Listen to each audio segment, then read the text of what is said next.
take a look here on the computer architecture. So when we talk about Neumann architecture is one of the centralized architecture that could actually explain with three cycles of instruction sets, where we could actually talk about fetch, decode, and execute.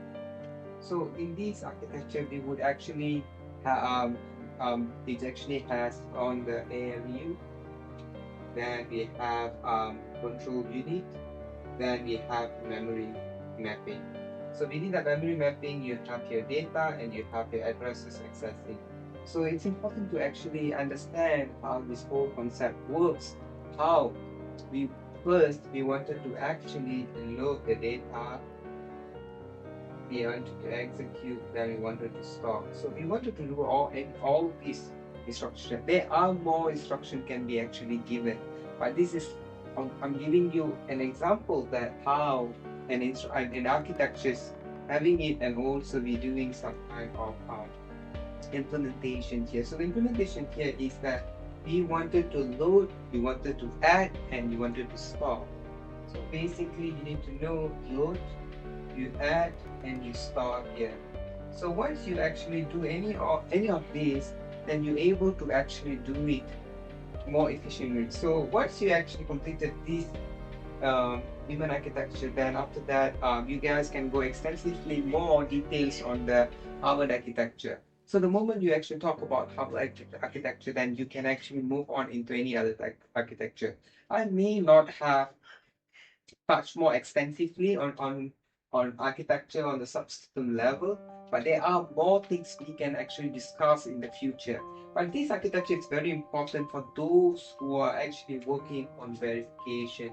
If you are actually working in verification, this is one of the um, uh, important part that you really need to know. Verification and also RTL. But if you're really working on certain subsystem of RTL, then I think getting to know the whole picture might not be relevant, yet it is important because you might actually have interface to your subsystem. Or maybe if it is a unit level, another subsystem may not be under your radar, but still you need to know the whole picture. But you might be thinking, yes, moving forward into synthesis, yes, I might know. Maybe you still need to know, because if let's say you're working in SOC, you're working in SOC level, you still need to know. I think it's important to really know the whole idea, because if let's say you have some issues in your design that actually coming from one port to another port from another block of another subsystem, from there onwards, you can actually immediately and propagate that into the relevant people. So over here, that I would like to actually show you case is just a glimpse through what is actually ASIC design about, and also what are the criteria that actually needed for us to really dive um, into this field. So um, so let's take a look on RTL level. So RTL is actually another interesting part. So basically, you wanted to translate your virtual idea into a tangible idea. In order for you to see the tangible idea, you need to actually fit those ideas into your to the computer. So the computer need to understand what are you trying to say. In order to understand their language, that's why you actually need to write RTL. So RTL is actually a HDL language, which is considered hardware description language. It is not a basic software language that you are actually learning out there, but this hardware description language is another level of syntax comparatively with software, and it's totally different, and it's actually written in Verilog or VHDL. But nowadays, a lot of companies is actually, I would say, across all my experience, most of the companies are actually, most all of them are actually using Verilog. So I think it's important for you to really understand how to write or understand or comprehend a better Verilog coding. So in Verilog coding, there's not much for us to really dive into, but you just have to know those basics.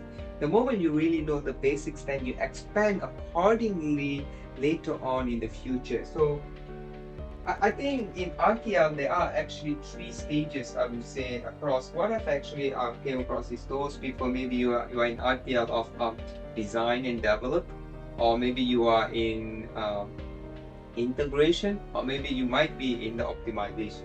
But normally people who are design develop would be in optimization. But if the team is too big, they might want to divide and conquer and give it to people, those who are able to do optimization, because to develop, to design an RTL is important for them to really verify, making sure that it is actually done correctly. But optimization part is getting to know how many flops are the design, what is the pipeline, what is the throughput, what is, so all these parts that they actually, if they really know, then it's be easier for them to really communicate, because optimization people would communicate more to the synthesis guy, because they might actually have problems in the design whenever they actually run in the synthesized states. Maybe it can't be synthesizable, or maybe they felt it that there are timing issue. They might be feel it that they need some timing constraint. They might be feel some, as we see, missing constraint. So they have to propagate. So basically, maybe design develop guy may not be part of team, because they might be the micro architects, or they might be the architects of the team. So on top of that, so let's talk about what are those syntax available in Verilog. So I would say that the most basic Verilog that you guys really need to know are the four types, which is the procedural block, assignments, hierarchical, and system tasks. I think for the procedural block, I think you guys have always been saying it like always block. So always block can be actually done for sequential and also combinational. Now when we talk about assignment, like they have continuous assignment, they have non-blocking assignment, and they have blocking assignment. So when we talk about continuous assignment, what is this continuous assignment is for? Then it is also it's for logical, but for blocking assignment is for combinational logic, and non-blocking is for the sequential for the sequential for sequential logics.